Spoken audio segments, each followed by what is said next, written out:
পাটুরিয়া থেকে ঢাকাগামী সেলফি পরিবহনের একটি বাস।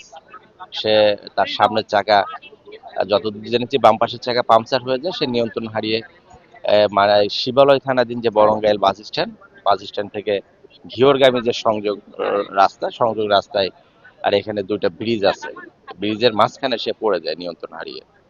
তো বাসে আমরা যতদূর জেনেছি যে 20 থেকে 25 জন যাত্রী ছিল।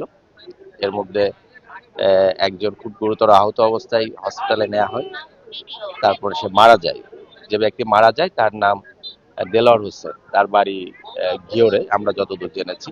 আর প্রায় 15 থেকে 20 জন আহত হয়েছে। তো যারা আহত হয়েছে তারা আহ, এই মুন্নু হসপিটাল সহ মানিকগঞ্জ সদর হসপিটাল চিকিৎসা নিয়েছে। যারা আহত হয়েছে তারা খুব বেশি গুরুতর আহত হয়েছে মর্মে আমরা জানি না, তবে শুনেছি যে মোটামুটি তারা বেশ সুস্থ আছে।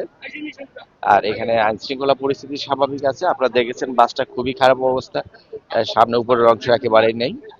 তো আমাদের হাইওয়ে পুলিশ আছে, আমরা কাজ করছি। বাসের মালিককে এখনো জানা যায়নি, আমরা যোগাযোগ করার চেষ্টা করছি। ড্রাইভার হেল্পার সব পলাতক।